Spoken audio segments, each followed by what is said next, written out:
اعوذ باللہ من الشیطان الرجیم بسم اللہ الرحمن الرحیم ان الذین جاءوا بالافک عصبۃ منکم لا تحسبوه شرا لکم بل هو خیر لکم لکل امرئ منهم ما اکتسب من الاثم والذی تولی کبرہ منهم له عذاب عظیم لولا اذ سمعتموه ظن المؤمنون والمؤمنات بأنفسهم خيرا وقالوا هذا إفك مبين لولا جاءوا عليه بأربعة شهداء فإذ لم يأتوا بالشهداء فأولئك عند الله هم الكاذبون ولولا فضل الله عليكم ورحمته في الدنيا والآخرة لمسكم فيما أفضتم فيه عذاب عظيم إذ تلقونه بألسنتكم وتقولون بأفواهكم ما ليس لكم به علم وتحسبونه هينا وهو عند الله عظيم ولولا إذ سمعتموه قلتم ما يكون لنا أن نتكلم بهذا سبحانك هذا بهتان عظيم يعظكم الله أن تعودوا لمثله أبدا إن كنتم مؤمنين ويبين الله لكم الآيات والله عليم حكيم إن الذين يحبون أن تشيع الفاحشة في الذين آمنوا لهم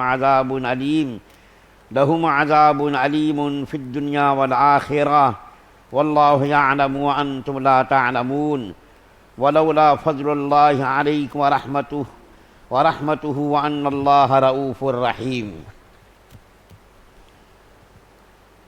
یقین جانو کہ جو لوگ یہ جھوٹی تہمت گڑھ کر لائے ہیں وہ تمہارے اندر ہی کا ایک ٹولہ ہے۔ تم اس بات کو اپنے لیے برا نہ سمجھو بلکہ یہ تمہارے لیے بہتر ہی بہتر ہے۔ ان لوگوں میں سے ہر ایک کے حصے میں اپنے کیے کا گناہ آیا ہے، اور ان میں سے جس شخص نے اس بہتان کا بڑا حصہ اپنے سر لیا ہے اس کے لیے تو زبردست عذاب ہے۔ جس وقت تم لوگوں نے یہ بات سنی تھی تو ایسا کیوں نہ ہوا کہ مومن مرد بھی اور مومن عورتیں بھی اپنے بارے میں نیک گمان رکھتے اور کہہ دیتے کہ یہ کھلم کھلا جھوٹ ہے۔ وہ بہتان لگانے والے اس بات پر چار گواہ کیوں نہیں لے آئے؟ اب جب کہ وہ گواہ نہیں لائے تو اللہ کے نزدیک وہی جھوٹے ہیں۔ اور اگر تم پر دنیا اور آخرت میں اللہ کا فضل اور اس کی رحمت نہ ہوتی تو جن باتوں میں تم پڑ گئے تھے ان کی وجہ سے تم پر اس وقت سخت عذاب آ پڑتا، جب تم اپنی زبانوں سے اس بات کو ایک دوسرے سے نقل کر رہے تھے اور اپنے منہ سے وہ بات کہہ رہے تھے جس کا تمہیں کوئی علم نہیں تھا، اور تم اس بات کو معمولی سمجھ رہے تھے، حالانکہ اللہ تعالیٰ کے نزدیک وہ بڑی سنگین بات تھی۔ اور جس وقت تم نے یہ بات سنی تھی اسی وقت تم نے یہ کیوں نہیں کہا کہ ہمیں کوئی حق نہیں پہنچتا کہ ہم یہ بات منہ سے نکالیں؟ یا اللہ، آپ کی ذات ہر عیب سے پاک ہے، یہ تو بڑا زبردست بہتان ہے۔ اللہ تمہیں نصیحت کرتا ہے کہ پھر بھی ایسا نہ کرنا اگر واقعی تم مومن ہو، اور اللہ تعالیٰ تمہارے سامنے ہدایت کی باتیں صاف صاف بیان کر رہا ہے، اور اللہ تعالیٰ علم کا بھی مالک ہے، حکمت کا بھی مالک۔ یاد رکھو، جو لوگ یہ چاہتے ہیں کہ ایمان والوں میں بے حیائی پھیلے ان کے لیے دنیا اور آخرت میں دردناک عذاب ہے، اور اللہ تعالیٰ جانتا ہے اور تم نہیں جانتے۔ اور اگر یہ بات نہ ہوتی کہ اللہ کا فضل اور اس کی رحمت تمہارے شامل حال ہے اور اللہ بڑا شفیق بڑا مہربان ہے تو تم بھی نہ بچتے۔ سورہ نور کی آیت نمبر 11 سے لے کر کے 20 نمبر تک کی آیات پڑھی گئی ہے، اور یہ تمام آیات ایک واقعے کے سلسلے میں نازل ہوئی ہے۔ اتنی آیتیں میں نے عام طور پر میں نہیں پڑھتا، لیکن اتنی آیتوں کی تلاوت اس لیے کی ہے، ان تمام آیات میں حضرت عائشہ رضی اللہ تعالی عنہا پر جو کمبخت منافقوں نے بہتان لگایا تھا، حضرت عائشہ کی براءت کا ان تمام آیات میں اللہ تعالیٰ نے ذکر کیا ہے۔ حضرت عائشہ رضی اللہ تعالی عنہ کا مقام دیکھیے کتنا بڑا مقام ہے، کہ حضرت یوسف علیہ السلام پر جب زلیخا نے بہتان لگایا، غلط الزام لگایا، تو ان کی پاک دامنی کی گواہی کے لیے ایک بچے کو اللہ تعالیٰ نے تیار کیا۔ لیکن جب حضرت عائشہ رضی اللہ تعالی عنہا پر کمبخت منافقوں نے بہتان لگایا، اور ایسا بہتان جس کو ایک مومن آدمی اپنی زبان پر لانا بھی گوارا نہیں کرتا، حضرت عائشہ اتنی بڑی اعلیٰ درجے کی اللہ کی بندی تھی، خدا رسیدہ بندی تھی، کہ اس کے اوپر الزام لگا، نبی کی بیوی، نبی کی زوجہ، ان کے اوپر کم بختوں نے جو الزام لگایا وہ اتنا سنگین الزام تھا کہ کسی عام عورت پر بھی وہ الزام لگانا آدمی برداشت نہیں کرتا، چہ جائے کہ نبی کی بیوی پر اتنا بڑا الزام۔ تو حضرت عائشہ رضی اللہ تعالی عنہا کی پاک دامنی اور براءت کے سلسلے میں یہ تمام آیتیں نازل ہوئی ہیں، اور خود حضرت عائشہ رضی اللہ تعالی عنہا بیان فرماتی ہیں کہ جب میرے اوپر کم وقت منافقوں نے بہتان لگایا تو مجھ کو یقین تھا کہ میں پاک دامن ہوں، اللہ تعالیٰ کی طرف سے خواب میں یا فرشتوں کے ذریعے سے اللہ تعالیٰ میری برات کا اظہار فرمائیں گے، لیکن میرے وہم و گمان میں بھی نہیں تھا کہ اللہ تعالیٰ میری برات کے سلسلے میں قرآن کی آیات کو نازل فرمائیں گے، اور قیامت تک کی صبح تک وہ آیات تلاوت کی جاتی رہے گی۔ حضرت عائشہ کو بھی حیرانی ہوئی کہ میری برات کے لیے قرآن کی آیات نازل ہوئی۔ تو حضرت عائشہ رضی اللہ تعالی عنہا کا اتنا بڑا مقام تھا کہ اللہ تعالیٰ نے قرآن کی اتنی آیتیں حضرت عائشہ کی برات میں ظاہر کر دی۔ تو میں وہ واقعہ مختصر بیان کرتا ہوں، ایک مجلس میں اس واقعے کو بیان کرنا ممکن نہیں ہے، انشاءاللہ کل بھی بیان کروں گا۔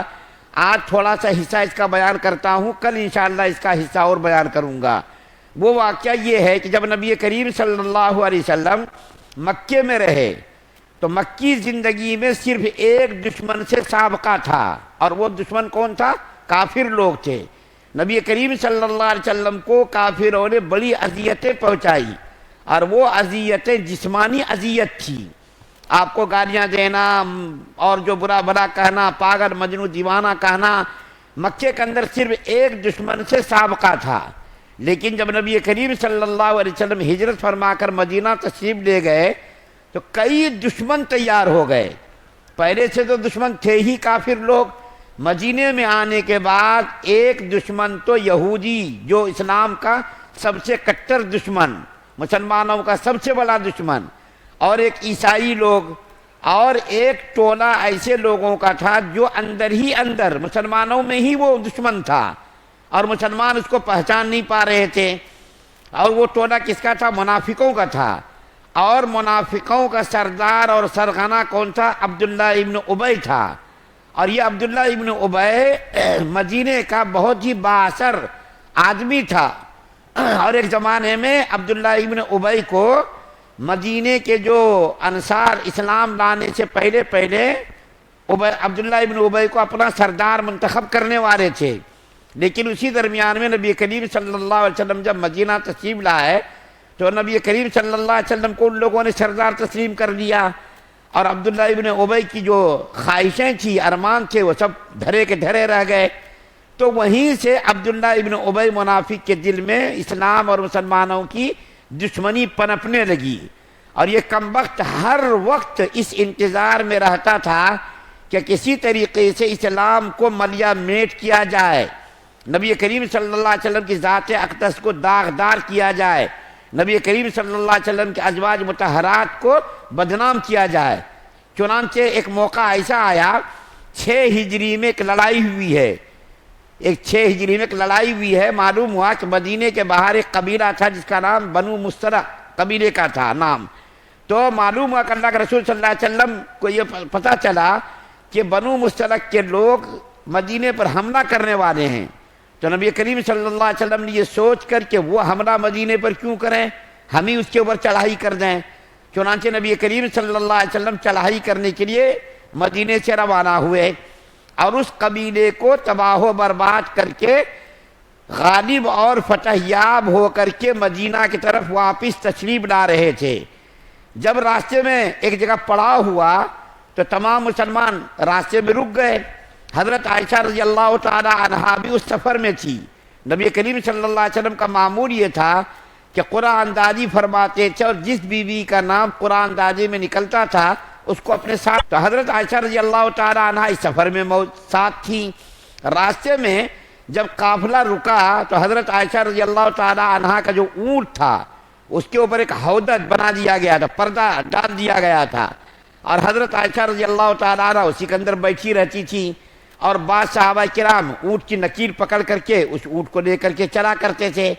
تو جب قافلہ روانہ ہونے کا وقت آیا تو اللہ کے رسول صلی اللہ علیہ وسلم نے اعلان فرمایا کہ قافلہ یہاں سے اب مدینے کی طرف روانہ ہونے والا ہے، اپنی اپنی ضروریات سے فارغ ہو جاؤ، اور قافلہ روانہ ہونے والا ہے۔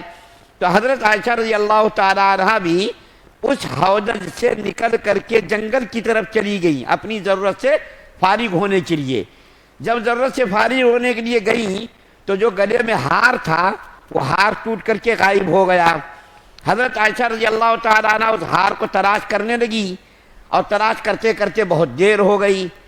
حضرت عائشہ رضی اللہ تعالیٰ عنہ اپنے حوض میں نہیں تھی، لیکن صحابہ کرام کو یہ گمان ہوا کہ حضرت عائشہ رضی اللہ تعالیٰ عنہ یہاں موجود ہیں۔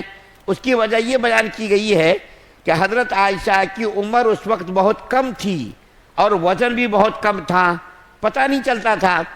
تو صحابہ کرام کو یہ احساس ہوا کہ حضرت عائشہ رضی اللہ تعالیٰ عنہ یہاں موجود ہیں، چنانچہ اونٹ کو اٹھا دیا گیا، وہ قافلہ روانہ ہو گیا۔ حضرت عائشہ رضی اللہ تعالیٰ عنہ ہار تلاش کرنے میں لگی رہی، تاخیر ہو گئی، جب آئی تو قافلہ روانہ ہو چکا تھا۔ حضرت عائشہ رضی اللہ تعالیٰ عنہ بڑی ذہین خاتون گزری ہیں، عقل مند دانش مند تھی۔ انہوں نے سوچا کہ اگر میں آہو بکا کروں گی، چلانا شروع کروں گی تو جنگل میں میری بات کون سنے گا، اور میں اگر ادھر ادھر بھاگنا شروع کروں گی تو کہاں جاؤں گی میں۔ تو یہ سوچ کر وہیں پر جہاں پر ان کا اونٹ بیٹھا ہوا تھا وہیں پر چادر میں لپٹ کر بیٹھ گئی، اور اسی درمیان میں ان کو نیند آ گئی۔ اللہ کے رسول صلی اللہ علیہ وسلم کا معمول یہ تھا کہ قافلے کے پیچھے ایک آدمی کو رکھا کرتے تھے کہ سامان وغیرہ کچھ راستے میں گرا ہو، پڑا ہو، صحابہ کرام کا کوئی سامان گر گیا ہو تو اس کو اٹھا کر کے لائیں۔ حضرت صفوان رضی اللہ تعالیٰ عنہ کے ذمے یہ کام تھا کہ لشکر کے پیچھے پیچھے چلتے تھے۔ جب حضرت صفوان رضی اللہ تعالیٰ عنہ بڑے نیک صحابی تھے، جب وہاں پر پہنچے جہاں پر حضرت عائشہ کا اونٹ بیٹھا ہوا تھا اور وہ روانہ ہو گیا، تو دیکھا کہ خاتون پردے کے اندر لپٹی بھی بیٹھی ہیں، اور اتفاق سے نیند آ گئی، وہ لیٹ بھی گئی ہیں۔ تو وہ آدمی حضرت صفوان نے پردے کے حکم نازل ہونے سے پہلے حضرت عائشہ کو دیکھا تھا تو پہچان گئے، انا للہ و انا الیہ راجعون پڑھا۔ جیسے ہی انہوں نے انا للہ و انا الیہ راجعون پڑھا، حضرت عائشہ رضی اللہ تعالیٰ عنہا کی آنکھ کھل گئی اور اٹھ کر کے بیٹھ گئی سمٹ کر کے۔ حضرت صفوان رضی اللہ تعالیٰ عنہ نے کچھ بات نہیں کی، بغیر کچھ بات چیت کیے اپنے اونٹ کو لا کر کے بٹھا دیا، حضرت عائشہ رضی اللہ تعالیٰ عنہ کے لیے لا کر کے اونٹ کو بٹھا دیا۔ حضرت عائشہ اس کے اندر سوار ہو گئی، اور وہ صحابی اس اونٹ کی نکیر پکڑ کر کے پیدل چلنے لگے۔ چلتے چلتے قافلہ آیا۔ عبداللہ ابن ابی منافق کا وقت کو موقع ہاتھ آ گیا، اور انہوں نے بکواس شروع کر دی۔ مدینہ جب وہ لشکر پہنچا، قافلہ پہنچا، تو بکواس شروع کر دی، اور حضرت عائشہ رضی اللہ تعالیٰ عنہ کی شان میں گستاخیاں کرنی شروع کر دیں، اور ایسے ایسے الزامات لگائے جو ایک شریف آدمی، ایک مسلمان آدمی اپنی زبان پر لانا بھی اس کو گوارا نہیں کرتا۔ نبی کریم صلی اللہ علیہ وسلم کو اس کی اطلاع ملی کہ یہ عبداللہ ابن ابی منافق اس قسم کی باتیں کرتا ہے۔ اتفاق دیکھیے اس معاملے میں کچھ نیک اور سادہ لوح مسلمان بھی شریک ہو گئے، جن میں سے حضرت مستح رضی اللہ تعالیٰ عنہ اور حضرت حسان رضی اللہ تعالیٰ عنہ، اور ایک عورت جو نبی کریم صلی اللہ علیہ وسلم کی بیوی کی بہن تھی، حمنہ بنت جہش، یہ بھی اس الزام کے اندر شامل ہو گئے۔ سادہ سیدھے سادے لوگ تھے، شریک ہو گئے۔ تو اللہ تعالیٰ نے اسی میں کہا ہے آیت کے اندر کہ تم میں سے کوئی ایک ٹولہ ایسا ہے جو اس معاملے میں شریک تھا۔ تو بہرکیف حضرت عائشہ رضی اللہ تعالی عنہا کے اوپر یہ الزام لگا، مدینے کے اندر یہ ساری خبریں گردش کرتی رہی، مسلمان پریشان رہے، نبی کریم صلی اللہ علیہ وسلم پریشان رہے۔ اور ظاہر بات ہے نبی کی بیوی کے اوپر ایک الزام لگنا، دیکھیے حضرت لوط علیہ السلام کی بیوی کافرہ رہی اور حضرت نوح علیہ السلام کی بیوی کافرہ نہیں۔ کافر ہونا ایک الگ چیز ہے، بد باطن ہونا اور وہ جو ہے عورت کا غلط ہونا، چال چلن غلط ہونا، یہ الگ بات ہے۔ کافرہ ہونا تو دیکھیے اللہ تعالیٰ نے ایسی بیوی کو نبی کی ایسی عورت کو نبی کی بیوی بنایا، لیکن اس کے اوپر بدچلنی کا الزام نہیں لگا۔ کفر کا تو اس کے اوپر تھا کہ وہ کافرہ تھی، لیکن بدچلنی کا کہ وہ عورت بدچلن تھی اور وہ جو غلط عورت تھی، اس قسم کا الزام نہیں لگا۔ جا کے نبی کریم صلی اللہ علیہ وسلم کی بیوی کے اوپر اس قسم کا الزام لگانا، یہ تو نہایت ہی انتہائی درجے کی گھٹیا حرکت تھی۔ نبی کریم صلی اللہ علیہ وسلم، صحابہ کرام پریشان رہے، نبی کریم صلی اللہ علیہ وسلم پریشان رہے، حضرت عائشہ کو اس کے بارے میں کچھ بھی پتہ نہیں کہ کیا ہو رہا ہے۔ حضرت عائشہ بے خبر تھی، لیکن یہ فرماتی ہیں، کہتی ہیں کہ اس درمیان میں نبی کریم صلی اللہ علیہ وسلم کے رویوں میں تبدیلی میں نے محسوس کی۔ نبی کریم صلی اللہ علیہ وسلم کے رویوں میں نے تبدیلی محسوس کی، باتوں میں فرق آ گیا۔ اور نبی کریم صلی اللہ علیہ وسلم میرے پاس آتے تھے تو پہلے کی طرف بے تکلفی سے ہنسنا مذاق کرنا نہیں کرتے تھے، بس آتے تھے اور آ کر کے بس تھوڑی دیر بیٹھ کر کے چلے جاتے تھے۔ اسی درمیان میں حضرت عائشہ رضی اللہ تعالیٰ عنہا کو بخار ہو گیا۔ نبی کریم صلی اللہ علیہ وسلم کی تبدیلی کی وجہ سے حضرت عائشہ کی طبیعت خراب ہو گئی، تو حضرت عائشہ رضی اللہ تعالیٰ عنہا نے نبی کریم صلی اللہ علیہ وسلم سے اجازت مانگی کہ یا رسول اللہ آپ ہمیں اجازت دیجئے، میں اپنے ماں باپ کے گھر چلی جاتی ہوں، میں اپنے ماں باپ کے گھر چلی جاتی ہوں۔ اللہ کے رسول صلی اللہ علیہ وسلم نے فرمایا ٹھیک ہے چلی جاؤ۔ چنانچہ حضرت عائشہ رضی اللہ تعالیٰ عنہ اپنے ماں باپ کے گھر چلی گئی۔ چونکہ یہ مختصر مجلس ہے، پورا واقعہ بیان کرنا مشکل ہے، اس لیے انشاءاللہ اس کا بقیہ حصہ کل بیان کیا جائے گا۔ اللہ سے دعا ہے اللہ ہم سب کو سننے زیادہ عمل کرنے کی توفیق عطا فرمائے۔ سبحان اللہ و بحمدہ، سبحانک اللہ۔